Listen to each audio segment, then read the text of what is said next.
Hi, welcome back to my life with plants. I'm Newman, and today's watering day.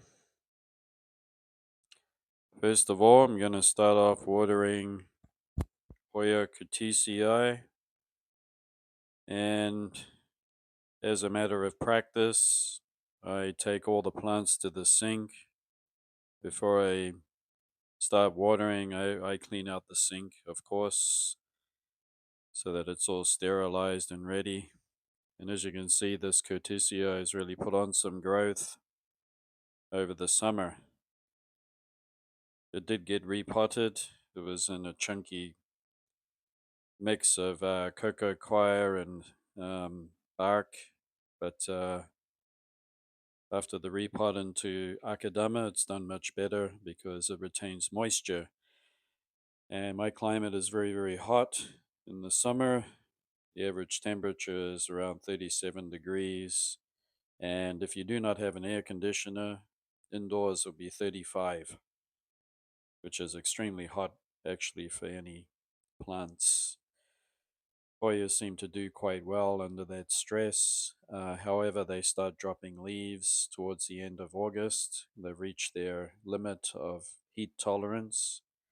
But in this room here, this is the living room, they get cooled down by the air conditioning on most days.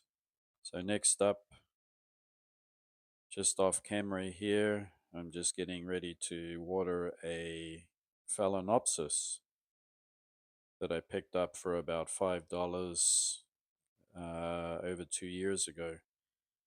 And it is growing in sphagnum moss, and you can grow your phalaenopsis in sphagnum moss as long as you let it dry right out. And I mean right out until it's really, really dry all the way through to the bottom. And then what I usually do is I just fill up the cache pot with the inner pot and the orchid planted in there. And I'm just going to leave it to the side so that it can soak up some water into the sphagnum moss. It's important not to keep the sphagnum moss moist all the time, or when it is still moist and you decide to repot it. You decide to top up the water or something. It's always important to tip all the excess water out too. So next up is a bromeliads, and one of them right here is Fireball, and there's one called Ice Cream, echinacea or something like that. So these are in tiny little pots. They're actually screwed into that mount, and they contain peat moss. And these get a good watering, if I can, twice a week. And they don't mind drying right out before the next watering. And in actual fact, they're able to withstand those conditions pretty well. So this one gets a thorough watering, making sure that I've moistened all the peat moss. And while it's drip drying, I'm going to have to take it to another room or another sink so it can drip dry right there. I actually spilled a little bit on the floor because I filled up the tanks on the bromeliad there.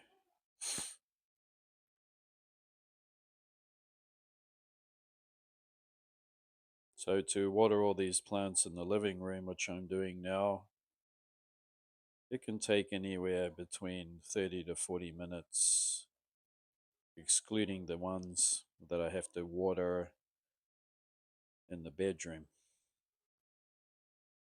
But it's always a good practice or a good thing to take into account before you set up your house plants is, are they accessible enough? Are they easy enough to water? And we tend not to think of those things. We tend to just let it pass us by because we're just too excited about getting new plants. But it's always a good thing to know how you're going to water them and if you can access them. And if they're really not accessible and they're very hard to water, and you tend to just water them while they hang and you don't take them down, then you can have some pretty bad adverse effects in your root system. And if you don't know what I'm talking about, you can check out my video on dolomite lime and magnesium sulfate. And next up is Hoya Lee. It was labeled as nothing because this particular seller of Hoyas, they just usually have a tag, and it's a beautiful tag, by the way, label, but a lot of them are just not named. They just have Hoya on them, on the tag, and this particular one was one of those. And the best thing, or the best guess I can come to, is that it must be a Hoya Lee because it has the almost conduplicate leaf, a leaf folded over on itself, or uh, irrevolute. Revolute? I think the leaves are irrevolute, so they're kind of coming up and curling up waves. And what I'm doing now is I'm just going to have a little check inside because this had root mealybug. Pretty sure the root mealybug, and I've treated it. I gave it a systematic insecticide and also a liquid insecticide. So I got both. One of them is a slow release and the other one is a soak. And so I just got to check in there and see how things are going. You know what? I don't think I'll ever get rid of root mealybug if I have them. I'm not completely sure if I can. But all I can do is treat it if it's in need. Uh, I don't think I've had too much trouble even having root mealybug to a certain degree in my plants. They don't seem to do too much damage, but that's up to your environment, I suppose.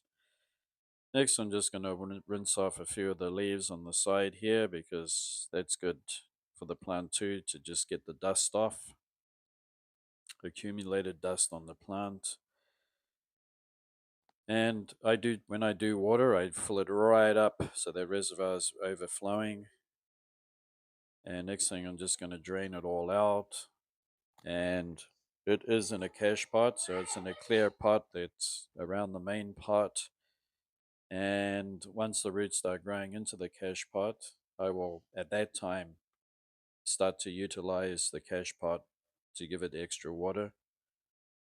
So eventually it'll push roots out the bottom into the cache pot, and at that time I'll leave a little water down there. All right, so a little shake off here.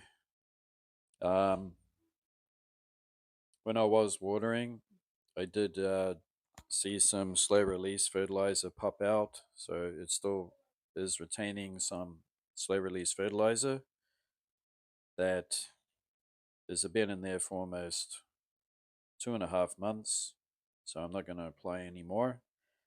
What I'm going to do now is I'm going to give a good wash into the sink because it did have insecticides, and this sponge here is just for cleaning the sink only. I'm just going to make sure that it's nice and clean and there's no insecticide residue in the sink at all. Plus, I'm washing my hands because you never know, I might have come into contact with a little bit.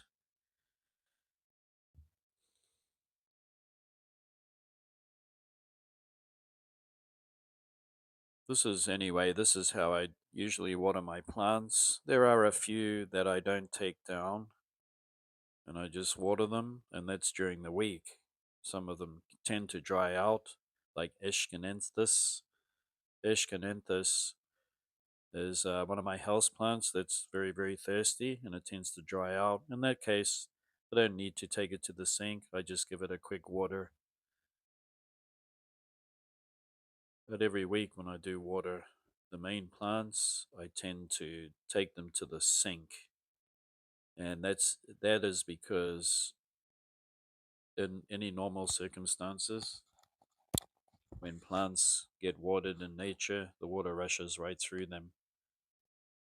And it helps to get rid of any excess buildup of salts that are in the potting mix from your slow release fertilizers or liquid fertilizers. And salt has the is is a molecule that cannot dissolve in the sense that it can become a vapor like water and go up by transpiration. It's not able to do that. So all it can do is accumulate or dissolve and accumulate on the surface of the soil, which can make it pretty inhabitable, uninhabitable for any plant because the acidity goes right up or right down. Sorry, it could drop down to 4, which is pH of 4, which is pretty terrible for root growth or nutrient take up, and you don't want to go in that direction. So you're better to take them to the sink at least once a week or once every 2 weeks to make sure that the water rushes through and you get rid of it. Yeah, so that one you just saw was Peperomia Hope. That's a propagation I did, and I only just gave it a quick water because it doesn't have a big extensive root system, so there's no need to soak it yet. Anyway, the next plant that's going to come up is this here. This is the Ischenanthus, and I'm not sure of its species. It's a very common one, and it has a hairy leaf. It's like velvety, nice green shiny leaves, and this one is quite a thirsty plant. Actually, the pot could be slightly too small for it now, but it certainly does push out a lot of growth, and I love the flowers. They're red brackets or sepals, and these sepals are very, very long, which is unusual for a plant, but it's a good way to protect the inside, which is the flower developing. And once the flower does push out from the between the long sepals, it looks like a tube of lipstick coming up because you see the pink pop out through the long sepals that are all connected together. They can actually resemble a flower, but they're not the actual flower at all. And red, of course, attracts hummingbirds. It's their favorite color. So Ischenanthus is all done. That one gets watered twice a week, by the way. Next up, you're going to see this. This is a Rincon stylus, which is native to tropical Asia, Malaysia, and could be the Philippines too. And this particular one is something that I could grow outdoors as long as it's tilting, it's on an angle so that the excess water runs away from the leaves and doesn't stay in the crown. But this has been growing as an indoor plant in sphagnum moss and terracotta. I let it dry out thoroughly, and I mean thoroughly, so that sphagnum moss is crunchy to the touch. And if you look underneath the pot, it'll look dry too. And I give that a good soaking. And I let it sit by the sink there so that all that water is being soaked up in the sphagnum. It's doing very, very well. It's not a fast growing orchid by any means, and it is sensitive to extreme heat. So once you get to 32 degrees, once you surpass 32 degrees, you ought to think about moving it to a cooler area. It likes a lot of direct sun in the morning or late afternoon, but not during the daytime where it can actually get burnt, and it needs lots of airflow. You're not able to give it enough airflow, use fans, oscillating fans, and really looking forward to it flowering because it'll have a big raceme inflorescence, and from the raceme it'll have a peduncle with the flower attached, It's quite a magnificent sight, and according to sources on the internet, the flower is not too pleasant to smell, but they are this magnificent, dark, shiny pink, almost like wax. They resemble Hoya in a lot of ways for the waxiness of the petals, but the pink is just something that's phenomenal in the plant kingdom. Very, very beautiful flowers when it does, and I'm looking forward to it. In the meantime, that plant is just putting out growth every year. And the bigger the orchid gets, the more larger the leaves are and the more growth it can put out because of the root system.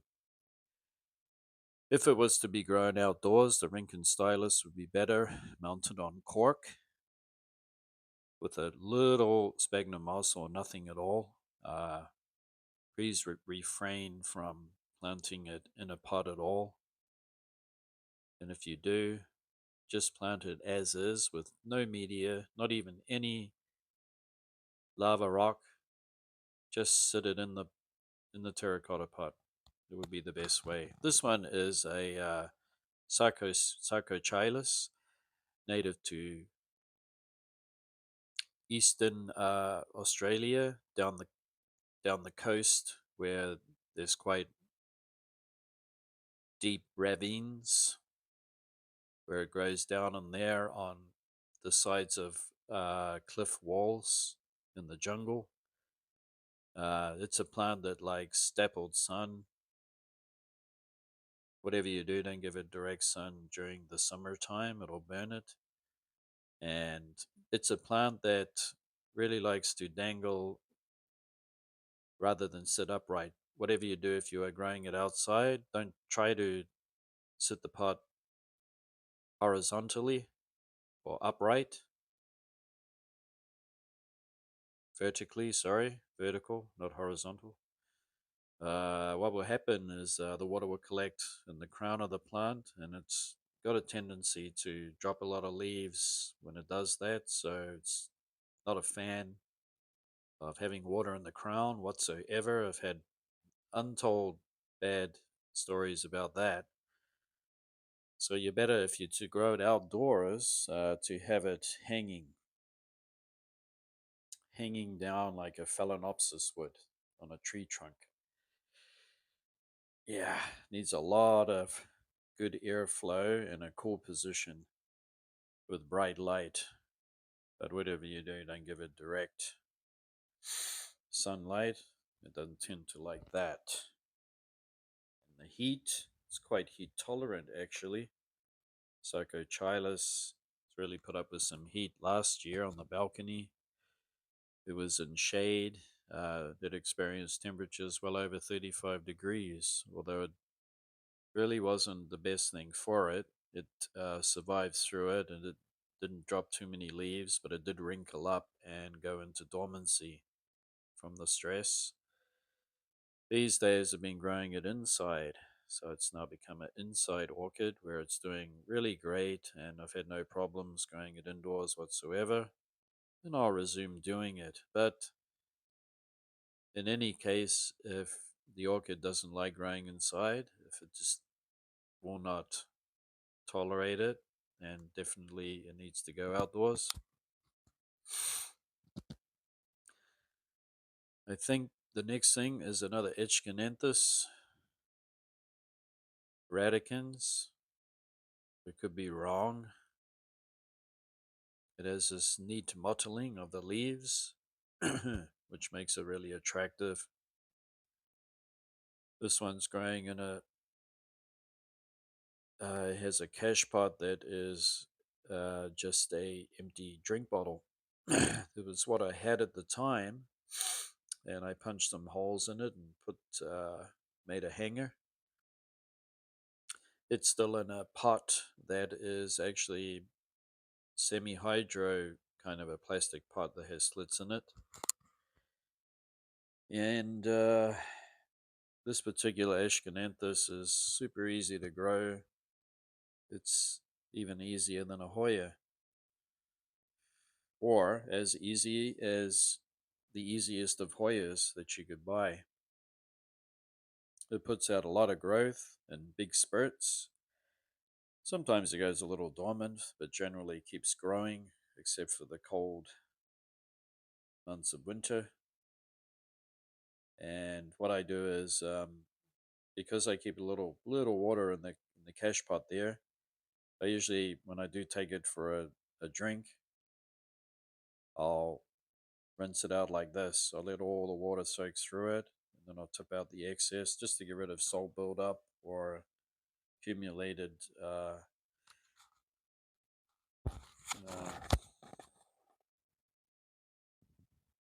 gunk, you could call it, the bottom of the pot. And I'll give it another quick water so there's a little in the reservoir, and I'm gonna go and hang it back up. And you'll catch a glimpse of where it's hanging right at the beginning of this video. I'm pretty sure the next plant is one that I forget the name of. I need to put a tag in there. It's not that I have a tendency to forget names. It's if I don't repeat it enough, it'll be right in the back of my memory there. Well, it's not this one, sorry. It's the one after this. This is Ripsalis. And this is one of the easiest Ripsalis that you could grow. You may recognize it from a lot of stores that you go to, and I'm holding the leaves there because those are all the new leaves that's growing. It was cut right back, and the leaf I have in my hand is the typical thing that Ripsalis do during the summer. They have a tendency to drop a lot of leaves off, and wow, I have a Ripsalis in my bedroom that's doing that. It's dropped a lot of leaves off it. It's a sign of the plant needs a bit more water or a little less heat. They're not especially fond of high temperatures. They really love to grow in the canopy of trees in the shade. But really high temperatures is not something that they're really fond of. Okay, this one is common name is watermelon begonia. However, it's not a begonia, and the name evades me right now. But this particular plant is absolutely fantastic the way that it grows. And what I do here is I top up its hydroponic mix. It's going in a hydroponic mix, and I tip it out to get any built up salts and to keep it clean. And then after that, I'll top it up with a little more water because it is growing in semi hydroponics. Nutrient rich mix of water there to keep it growing.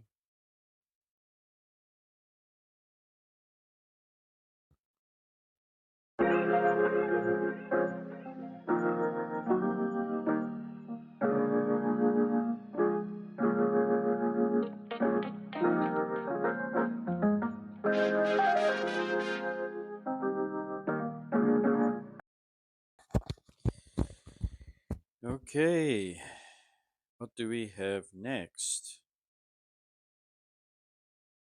We just finished with the watermelon begonia, and I think the next one is a Hischeliana Hoya. Variegated. And what do you know? It's a variegated Hoya that's extremely slow to actually start growing at all. It's still not more or less the exactly the same size as when I bought it. Well, 7 or 8 months ago.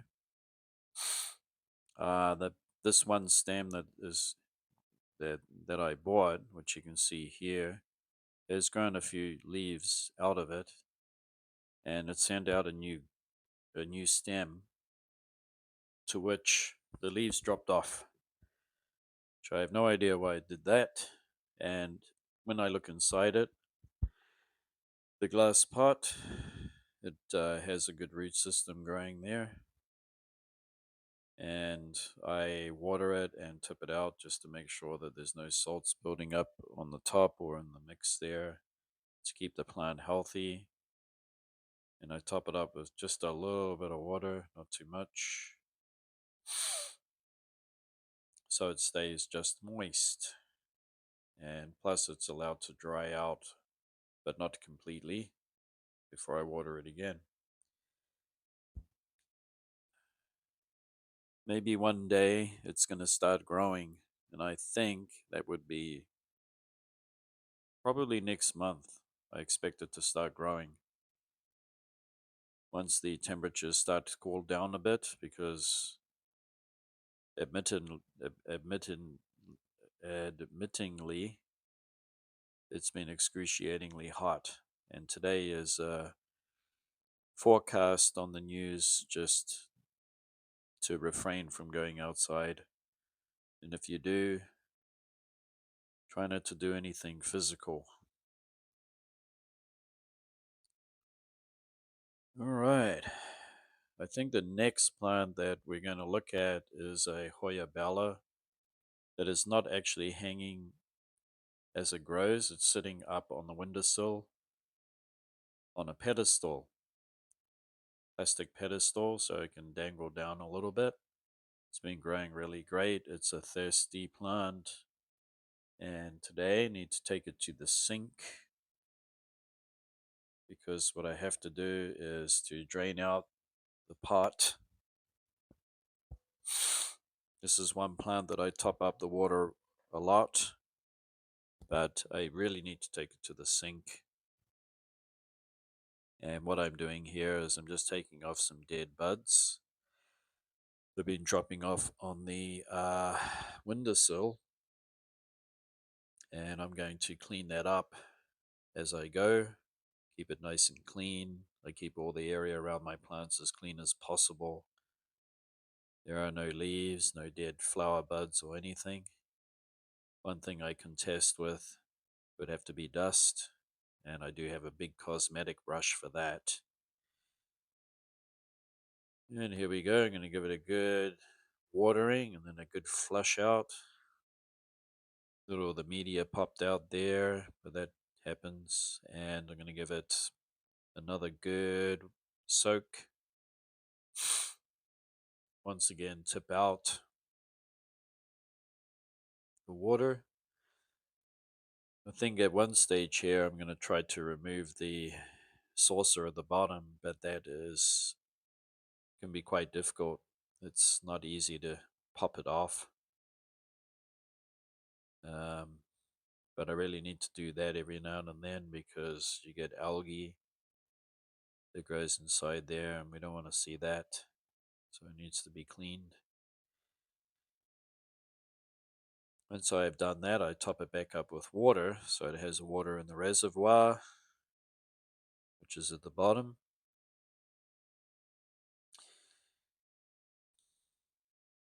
I'm being a bit lazy because I should have taken the bottom off.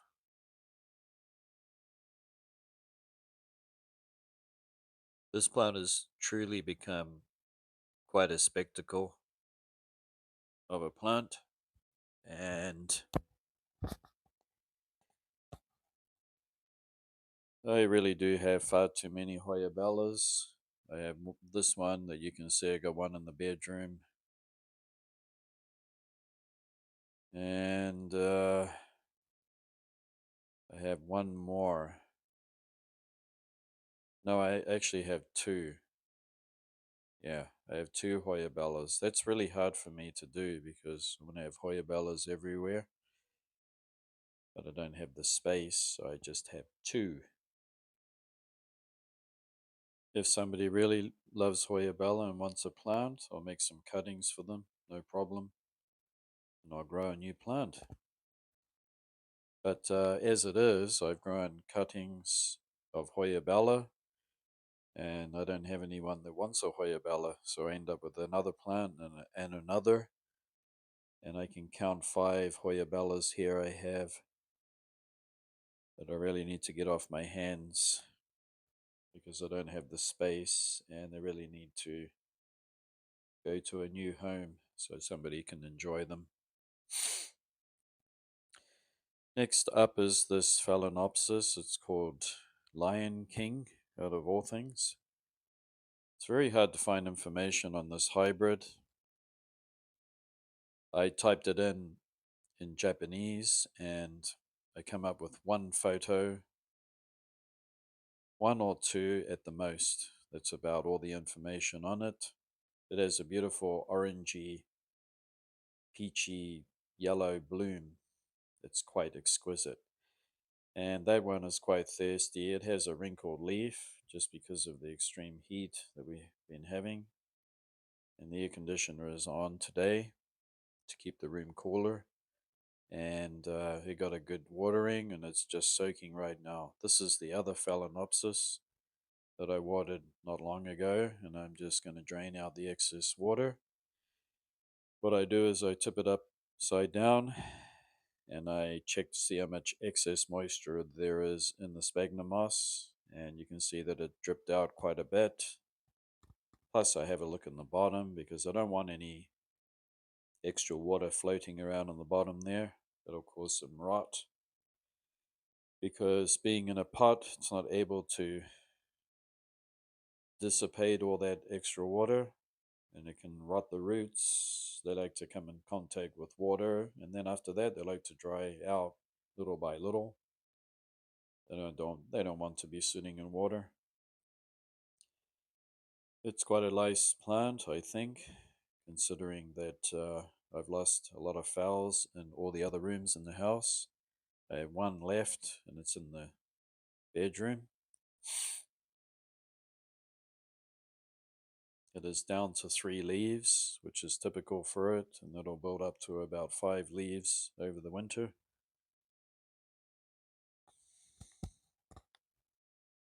Next up, I think next up I will be bringing a Hoya Sunrise to the sink. Is that right? Oh, I just got to cut off right now and I'll be back in a little bit. I had to take a little time off because I had to clean the windowsill to get the Hoya Bella buds that had fallen down. Okay, this is the Phalaenopsis Lion King, and I'm just going to drain out the mix. You have a wrinkled leaf. There's a new leaf growing there, so it's nice and healthy. It's in chunks of pumice and bark, and boy, does it dry out quick. So unless you have a cool growing area that can stay around 25 degrees, you're safe. But once you get up to 30 degrees, that kind of mix is going to dry out far too quick, desiccate the roots badly. Uh, Once you do get to 30 degrees and over, if you live in an environment like that, you better to take those particular fowls outside and mount them with some sphagnum moss on a mount of cork or tree bark, and water them up to 1 or 2 times a day thoroughly. They would be far healthier and love it. In pots, it's impossible. I find it impossible when you get over 30 degrees, not to mention these rooms in here are 35 degrees during the day. Those Phalaenopsis suffer, and there's nothing you can do about it. You can give them more water, that'll just induce rot. You cut the water right back, you get no growth whatsoever. They go absolutely dormant. Either way, they're slowly in decline. But if you have a room that can stay hovering around 25 degrees, it's perfectly ideal, and you can grow them in pots and keep your Phalaenopsis healthy. Speaking from experience over all of these years and years, let's see, 6 or 7 years of growing Phalaenopsis. They do not like temperatures over 30 degrees, growing in a pot. You're just going to push your luck there. Whatever you do, you should mount them. It will make a lot of work. No, it won't. It won't make much work for you. Just make sure you set your hose up so it's easy to access. Make sure that the fowls are in an easy to reach place, and away you go. Keep them hydrated. And that way they'll never rot and their roots can access moisture. This is I was going to say a pothos, but it's not, and the name evades me right now. I was going to say Ashkenanthus, and it's not that either. You know what it is. It's going to come to me soon. This one's been pretty slow to take a hold and start growing, but once it does, it grows really well. I'm looking at the vines hanging down from it. I usually put them up back and hang them back through the top there to make it bushier. And I'm going to take cuttings off it, but that'll be mid-September when it's getting cooler, because it's far too hot to do cuttings right now. But if I do, I'll put them in water. And a lot of people say, don't waste your time putting cuttings in water. Nonsense. Well, if you have temperatures like we do here, and you try to do cuttings and potting mix, good luck.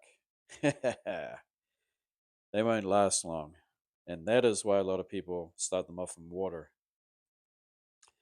In the water there, they're going to stay far cooler than if they're in a pot of mix with these extreme temperatures inside in these rooms.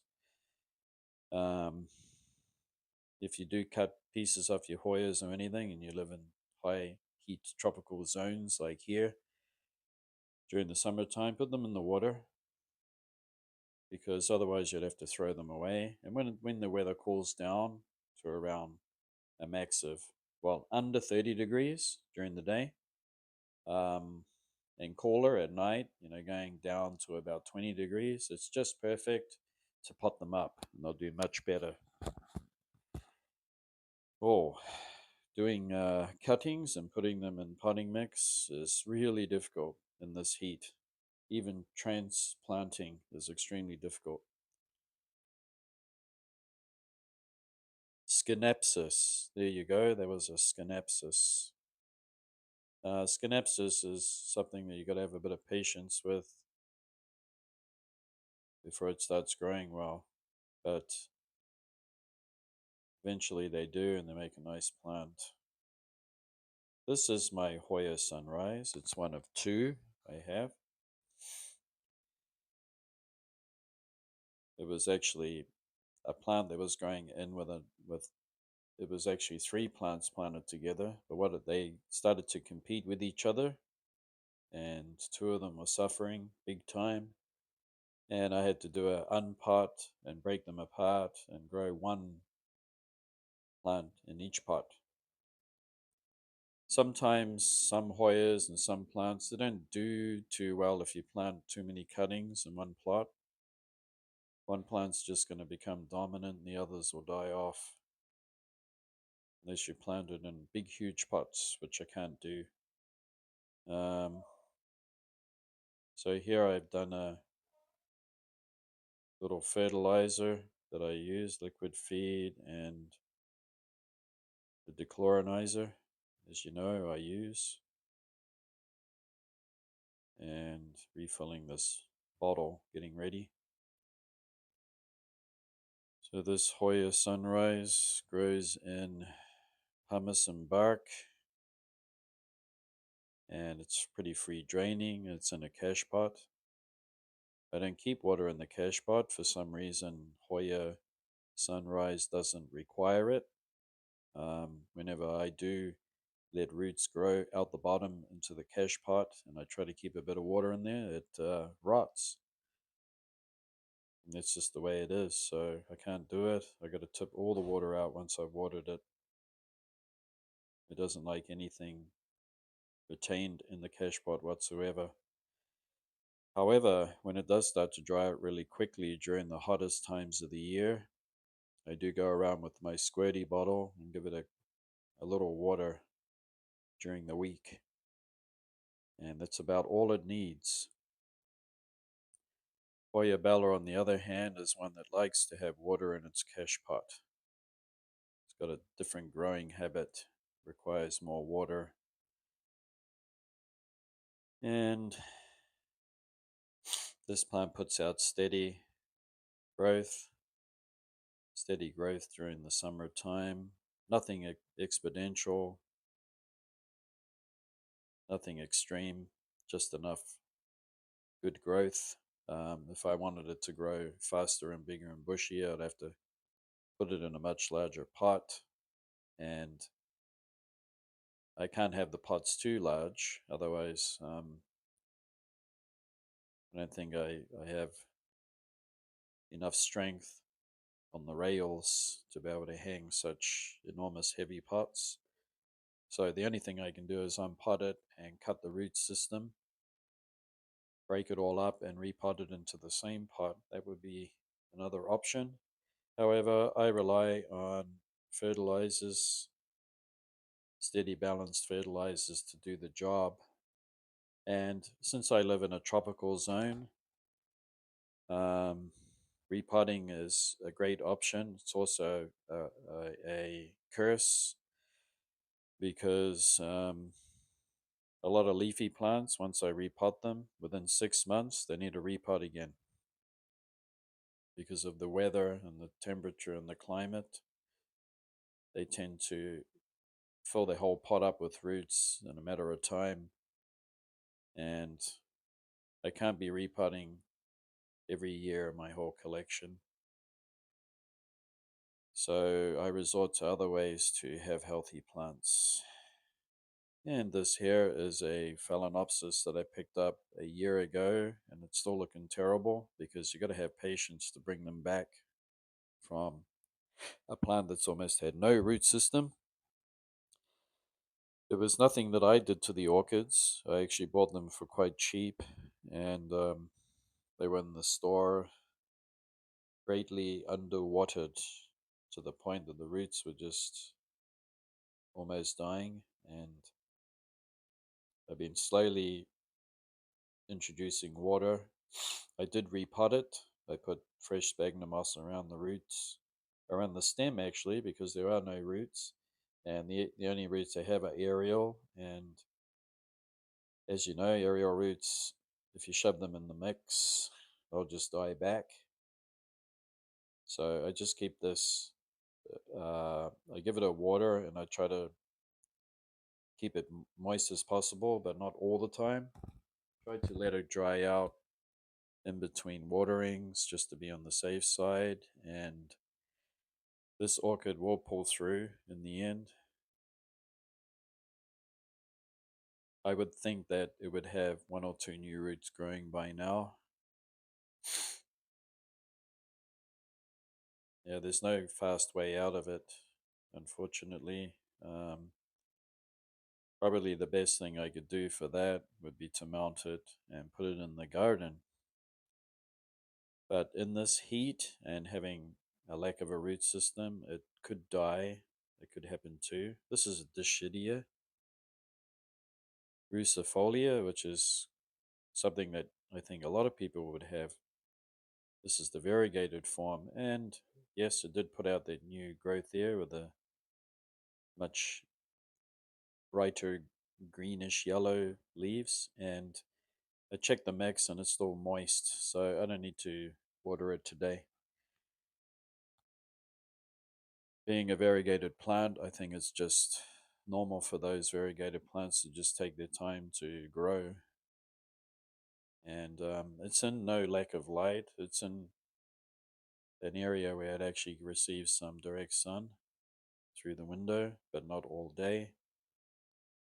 And you saw that it put out a new stem with leaves on it, so when it's good and ready, it'll put out more new growth. But I'm looking forward to it because I really like that plant. Hard leaf, um, rucifolia. Next up, I think, is another Dischidia. The species, I can't remember right now, but it is renowned for its pubescent leaves, kind of velvety, hairy leaves that are very thick. Oh, actually, just before that, we got David Cumming Eye. Hoya David Cumming Eye. This one I bought as a big fall plant. Looks like a big hairdo, and it's been putting out growth. I have taken cuttings off it and started up many new plants from it. It's still in its original mix, which is cocoa coir, and I've never repotted it ever, ever. And I've had it for 5 years, and all that it requires is its fertilizers and the balance of using. Actually, we've got to turn the camera off soon, so we'll be back. Stay tuned. We are back online, and what I'm going to water now is David Kamingi. David Kamingi is native to the Philippines, and it was actually discovered just off a roadside, very close to a road that cleared through the jungle there.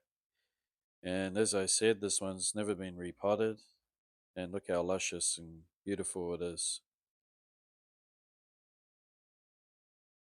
This particular Hoya actually requires that you let it dry out during the coldest winter months. You can let it get nice and wrinkly in the leaves there, and it actually does some good for it, because there was a year there where I learned that.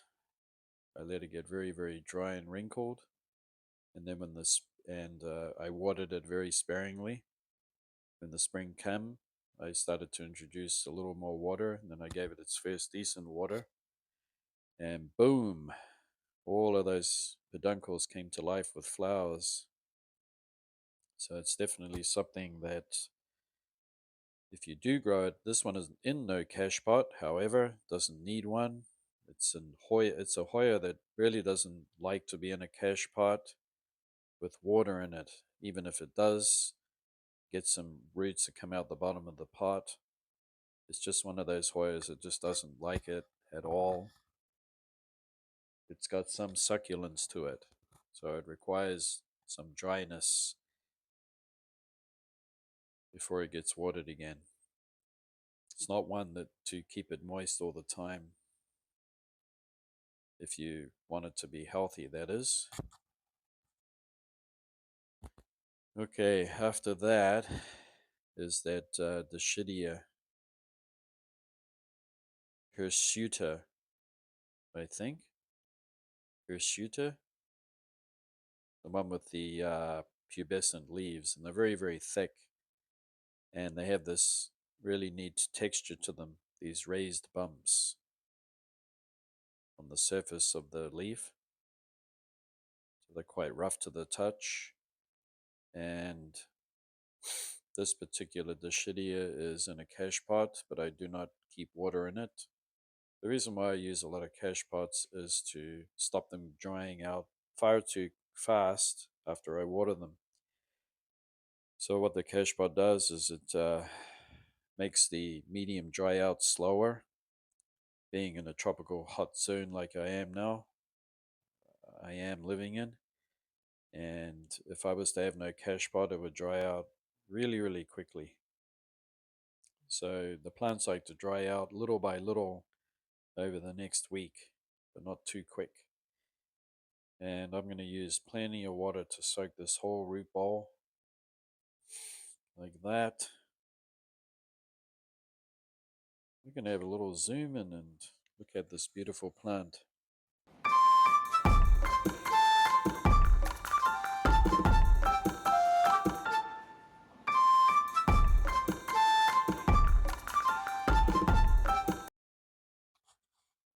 Alright, the watering is all done, and I flush it out like so.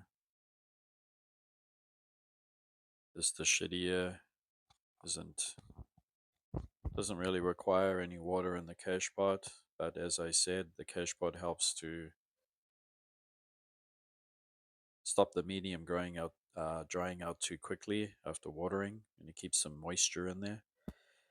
And what I found there are just slow release fertilizer. So as I do drain out my pots and I see the fertilizer popping out like that, I can see visually that this plant doesn't need any slow release fertilizer. So it's clearly slow release, only needs to be applied every 3 months.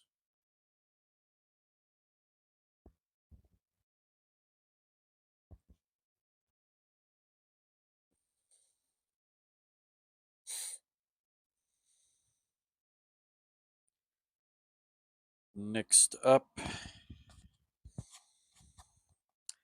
I'm not sure. I think that might be almost everything. Could be.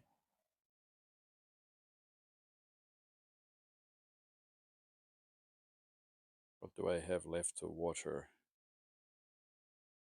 Oh, that's right. I have two Phalaenopsis, and they are both growing in bark and pumice. This particular one is called Jaiho's Pink Girl, and this was a keiki that had grown off my main plant.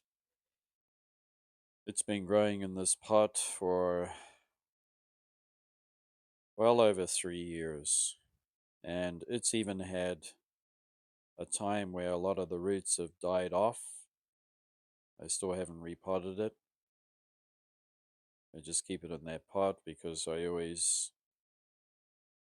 have a knack for keeping a good pH in my pots, which doesn't require me to repot that often, as you know. We will have a look at this root system. So as you see there, look how nice and healthy those roots are. Thanks to my watering practices and little research into how to make a good pH. And I'm going to keep it in this cache pot and give it a good watering, which, as you know, it has the liquid fertilizer in it, and that fertilizer is a really good fertilizer. That actually has magnesium and calcium in it. I made sure of that before I bought the product. And I'm just going to tip out this struggling Phalaenopsis here. It does have a new leaf on the way, and I really am hoping that it'll pull through. I did lose another one. It had the most magnificent flowers on it, but isn't that always the case? You always lose the most spectacular looking things. And it's proving to be quite a tough little plant. I'm sure it'll do well. It's just going to take time for it. They really do love temperatures that are around about 25 degrees and get cooler at night. That triggers a lot of root growth in the Phalaenopsis. I don't know where anyone would get their information from to actually think that Phalaenopsis love temperatures of 35 degrees. Are you kidding me? I mean, you got to hide those things like vampires right out of any direct sun. And if they are in temperatures of 35, they ought to be mounted. Otherwise, they have air conditioners running in these Phalaenopsis greenhouses in the summer. This one here is another beautiful one that's actually very hardy, as I know, and it does have a keiki growing at the bottom of it, so it's going to become a nice clump. And it did get repotted in here, and the reason why I did that is I could not keep up with the watering. It had become mainly root system and very little media. It had pushed it all out the top, like a mole digging in the soil. And it is now in this Perspex square pot that I drilled holes all through it for aeration and drainage. And to be able to soak it really well, I really need to sit it in a bucket, not submerge the whole plant, but just submerge the pot and the media into the water.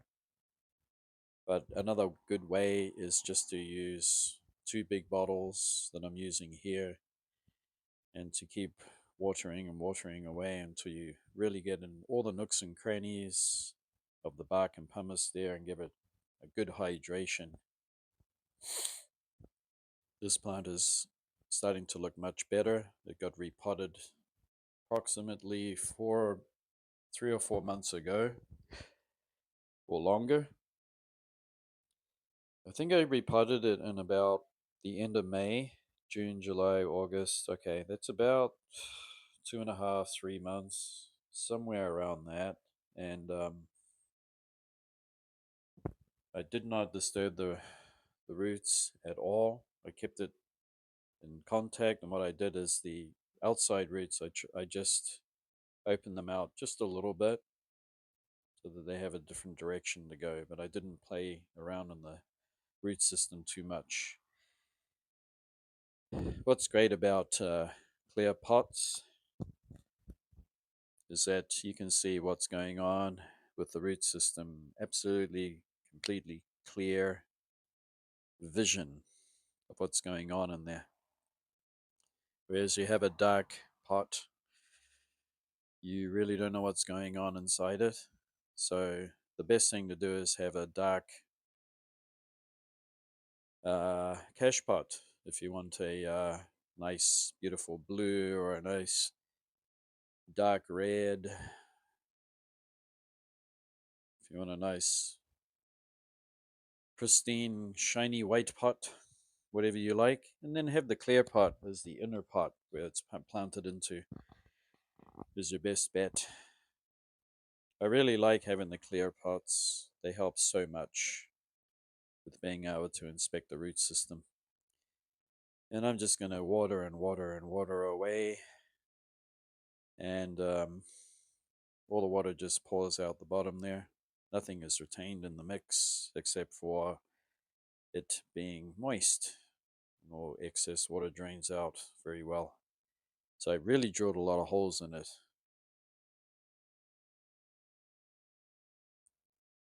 It did not flower. What it did is it produced a lovely flower stem, nice big thick healthy one, and once it was ready to flower, it aborted all the flowers. And that was the sign number 2 that I really needed to repot it. This plant is a lucky plant because it gets to live in the living room where the air conditioner is. Otherwise, it would be a subject for mounting and putting outside because these other rooms are just out of bounds for Phalaenopsis. They just suffer and die.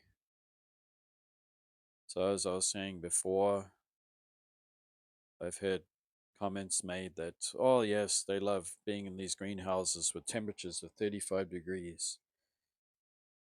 They don't like anything over 30 degrees. They don't require anything over 30 degrees. If it's about 25 degrees, that's just perfect.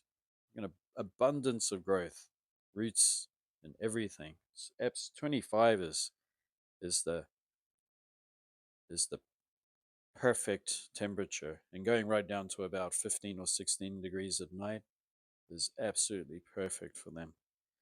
So this one had a good soak, and I'm going to tip all the excess water out because in the past I did have a tendency to leave a little bit in the cash pot. No, that's a bad idea. It's all got to come out once the medium is good and moistened. You don't want oversaturation. So what it does to these particular spongy roots is it drowns them. And they're just not adapted to being underwater.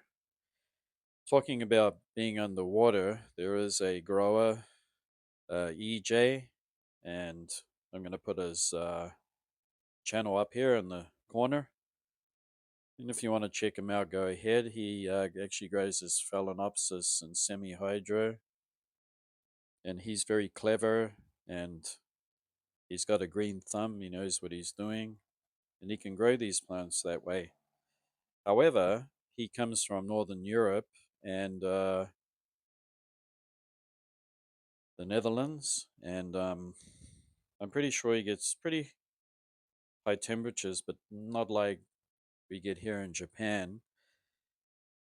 Temperatures they hang around 25, get down to 15 degrees at night, and also he has central heating, so he's able to keep his Phalaenopsis about 15 to 20 degrees during the winter, higher than 15 degrees actually, which keeps them nice and healthy, and you're able to do semi-hydro.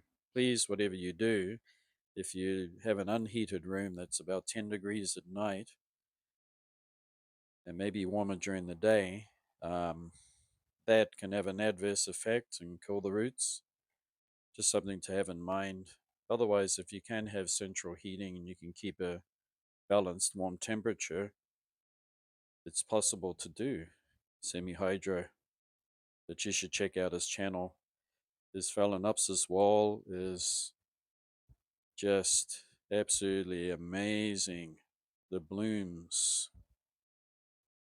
There's nothing I love more than seeing EJ's beautiful display of Phalaenopsis blooms every year. Okay, so those plants are all watered now, and what do I have left? Your guess is as good as mine because I can't really remember off the top of my head. After the Phalaenopsis, what do I have left? Um,